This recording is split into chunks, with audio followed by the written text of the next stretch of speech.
오늘 본문 말씀은 사실은 참 유명한 말씀입니다. 에디오피아 내시가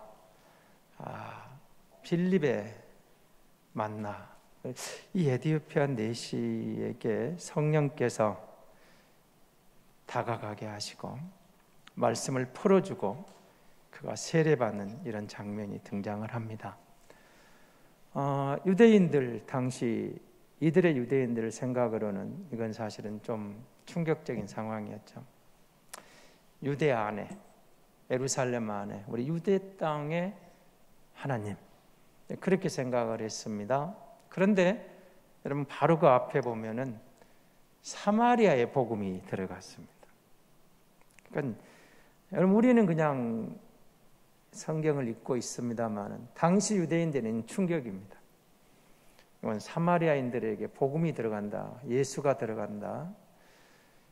이 상상할 수 없는 상황이거든요. 이방인만도 못한 저 사마리아인들은 상종 못할 인간들인데 더 나아갑니다. 이방인들이 예루살렘에 복음을 듣습니다. 그리고 복음 이방인들이 전해집니다. 놀라운 일이죠. 유대인들이 오해했던 거죠. 복음은 하나님은 유대인의 하나님이 아니라 온 피조물의 모든 민족의 모든 사람의 하나님인 것을 선포하시는 거죠. 그래서 만민에게 복음을 주러 오셨고 만민에게 구원을 주러 오셨고 오늘 저와 여러분이 그 예수를 믿어 구원받은 하나님의 자녀로 예배자로 이 자리에 있는 겁니다. 예배하는 거죠. 여러분 사실 구약 성경을 여러 번 읽으시면서 구약의 39권의 모든 내용 속에서 이 메시아에 대한 예언이 풍성하게 기록이 되어 있습니다. 그래서 오늘 본문의 내용도 사실은 여러분 이사야 53장을 부탁을 드리겠습니다. 집에 가서 꼭 한번 읽어봐 주시기 바랍니다. 그 이사야 53장의 내용에 특별히 그 가운데 오늘 말씀이 7절 8절 내용을 이 에디오피아 내시가 읽고 있던 바로 그 본문입니다. 그런데 여러분 이사야 53장은 아마 수련회 또는 여러분이 수련회에 대한 추억이 있다면 이사야 53장은 정말 우리에게 많이 인용을 했던 성경입니다. 메시아의 고난에 대해서 그가 찔림은 우리의 허물을 인하며 그가 상함은 우리의 죄악을 인함이라. 그래서 아마 대개 캠프파이어 때 수련의 마지막 날 올라이트 아니면 캠프파이어를 하면서 이 말씀은 정말 많이 낭독도 했고 인용되기도 했고 그래서 우리 죄에 대한 마지막 막 써서 그 말씀을 생각하고 기도하고 태우기도 하고 십자가에서 아마 그런 추억들이 아마 신앙생활 오래 하신 분들은 한 번쯤 있었을 겁니다. 고난받은 메시아가 이사야 53장의 주 메시지거든요. 그런데 이제 이 본문을 읽고 가던 이 메시아에 대한 이야기를 에디오피아 내시가 몰랐어요. 이게 누구냐는 거예요. 사실은 이게 유대인들의 모든 관심이었죠. 누구냐? 이사야냐? 다른 선지자냐? 아니면 어떤 그 당시 어떤 왕이냐? 막 이런 내용을 갖고 많은 논란거리가 생겼는데 여러분 아시는 대로 이사야서 66권을 다 읽어봐도 이사야 선지자가 십자가를 졌다든지 고난을 받았다든지 물론 선지자로서 고난당한 장면이 나옵니다. 그러나 그가 메시아적으로 고난당한 장면이 등장하지 않아요. 그러니까 여러분 인류의 죄를 위해서 이사야가 죽었다? 그런 이야기는 우리 아이들 표현을 들으면 1도 없습니다. 없어요. 그러니까 유대인들은 이제 요게 이제 궁금했던 거죠. 그래서 이 고난다는 누구냐? 어느 개인이냐? 이스라엘이냐? 누구냐? 이런 이야기를 쭉 해옵니다. 그런데 성경은 이제 신약 성경 우리에게 그 고난의 종이 예수 그리스도다. 이사야 53장에 등장하는 고난받은 그리스도, 고난의 종, 그가 바로 예수다. 그러니까 여러분 오늘 사실은 이번 주간이 성탄 주간입니다. 그러니까 오늘이 성탄 축하 예배는 25일이 있겠죠. 그러나 구주가 오셨다. 그리스도가 오셨다.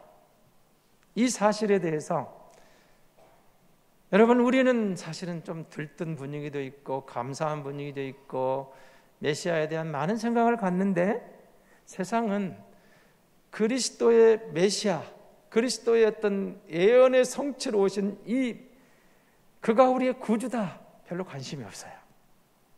세상은 관심이 없습니다. 뭐 어떤 관심만 있습니까? 오로지 돈에 대한 이야기.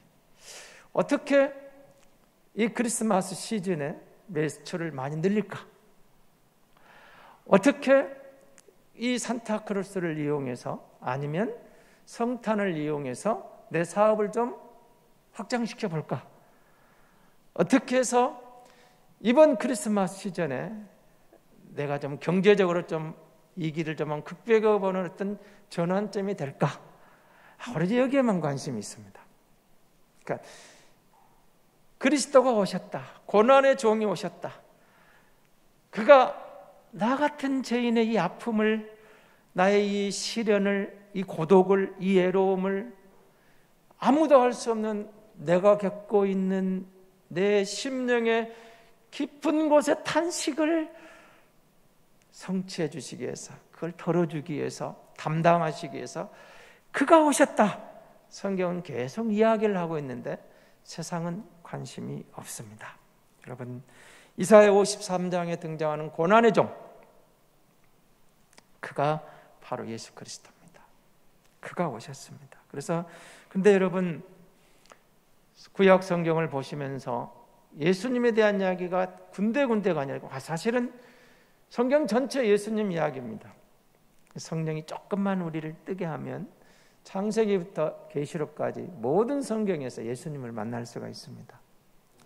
메시아를 만날 수가 있는데, 근데 문제는 왜 유대인들은 예수님을 영접 안 했을까? 그거죠.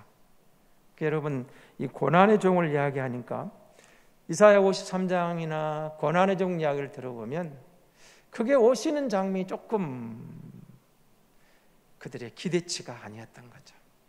신분이 좀 천한 신분으로 옵니다.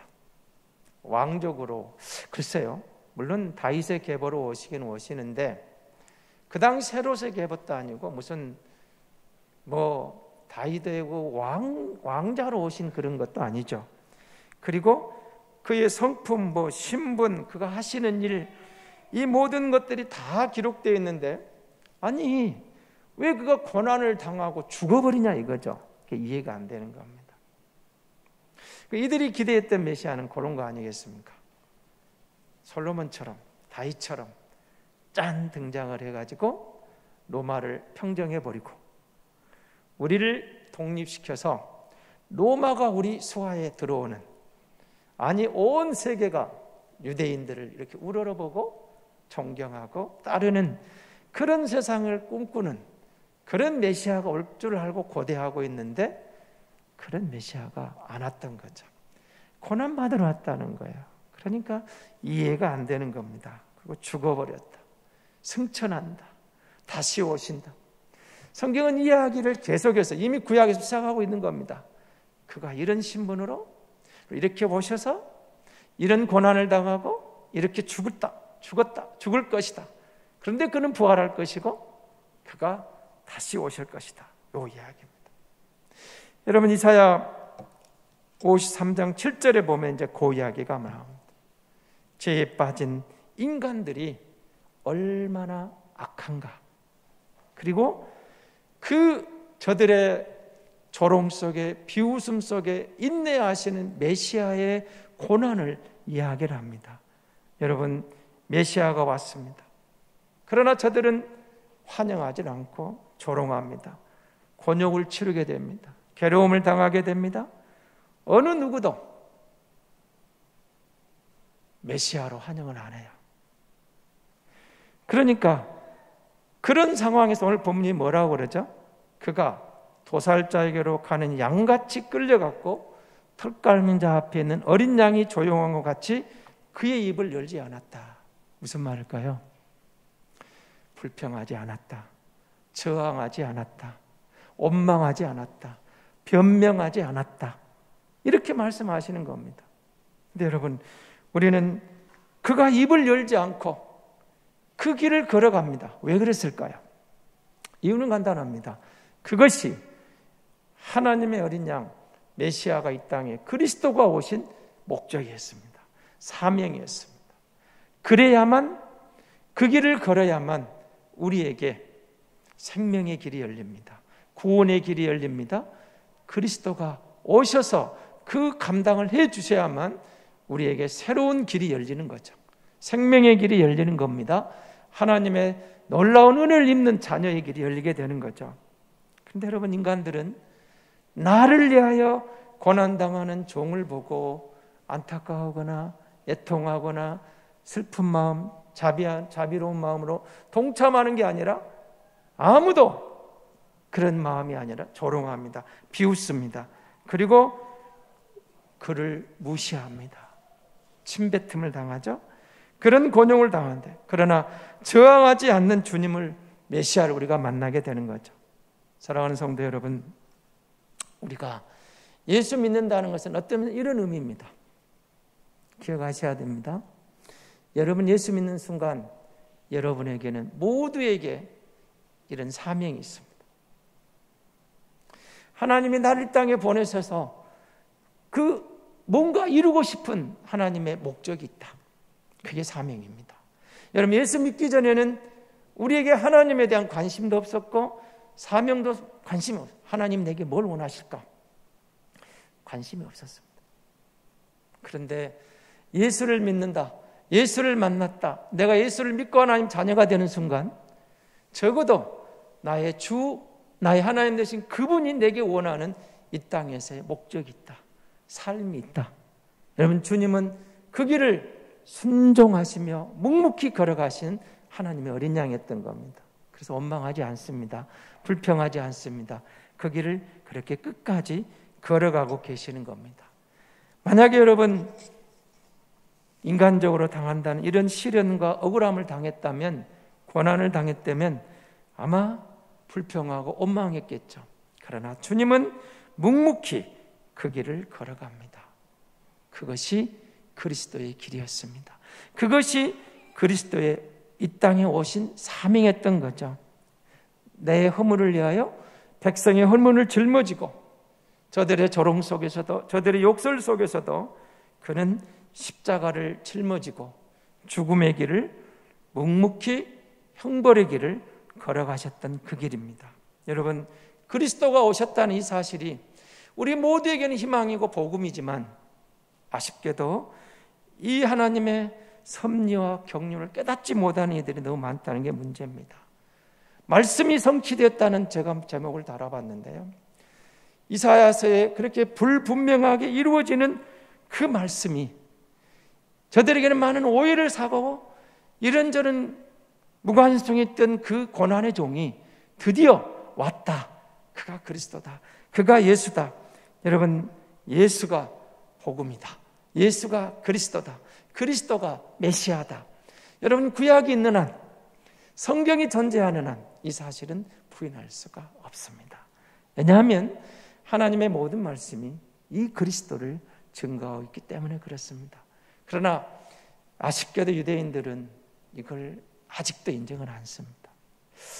우리 한국교회 성도들은 이스라엘에 대한 굉장히 선망이 있습니다. 유대인에 대한 상당히 긍정적인 마인드가 있습니다. 그런데 여러분 아십니까? 정통 유대인들이 예수 믿는 기독교인들을 가장 박해하는 사람 중에 한 사람들입니다.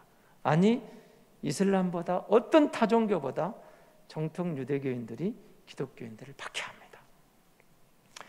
그들이 예수에 대한 이야기를 못하게 합니다. 그래서 이스라엘 선교사님 이런 말을 합니다. 만약에 그리스도인들이, 지금 유대인들이 그 모자를 쓰고 막 뭘 외우고 있는 정통 유대인 총원에 들어가면서 십자가 목걸이를 하고 십자가 귀걸이를 하고 갔다가는 살아나올 수 없을 수도 있다. 핍박이 아니라 테러를 당해서 죽을 수도 있다. 그렇게 경고를 합니다. 근데 우리는 그게 잘 안 나타나면 모르는데, 정말 정통인은 지금도 예수에 대해서는 아예 지워버리려고 합니다. 부인합니다. 그래서 아직도 저들은 메시아를 기다리고 있습니다. 우리는 예수님이 메시아다, 그리스도다, 이걸 알고 있습니다. 여러분, 유대인들이 얼마나 이 그리스도를 부인하고 싶어 하는가. 언젠가 그 정통 유대인 중에 개종을 해가지고 목사가 되신 목사님이 간증한 영상을 본 적이 있는데요. 그분이 이런 간증을 했습니다. 자기 아버지가 유대교 랍비입니다. 랍비. 아주 실세 랍비였습니다.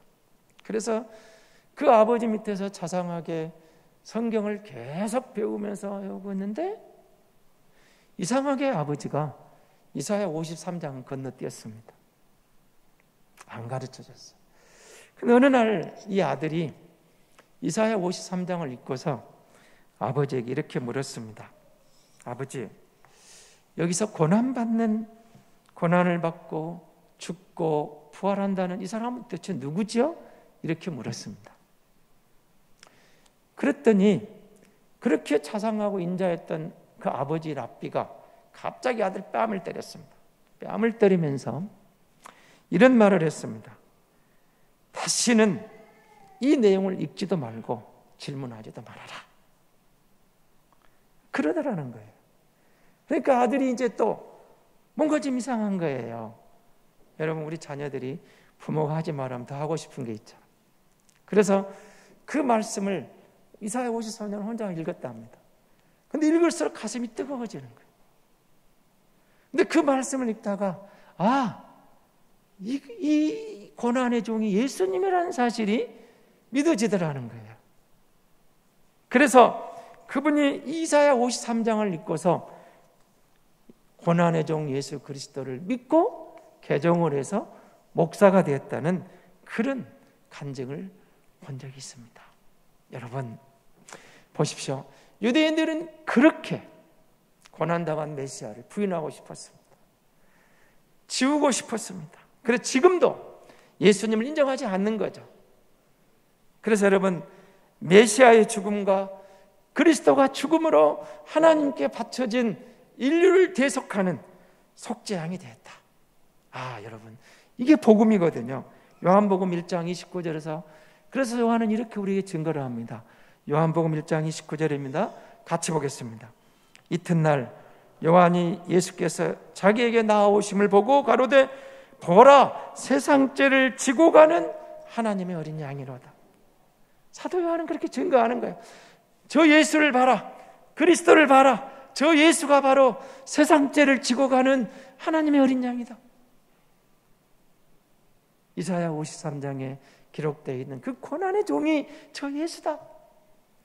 그 말씀이 지금 성취되어 있다. 빌립이 에티오피아 내시에 다가갑니다. 지금 읽고 있는 말씀을 깨닫느냐? 아니요, 가르쳐주는 사람이 없는데 모르겠습니다.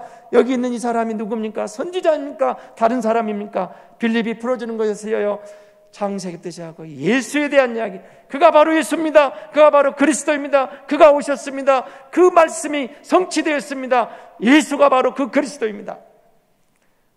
내시가 그 말을 듣고, 여러분 내시라니까 그래서 무시하지 마십시오.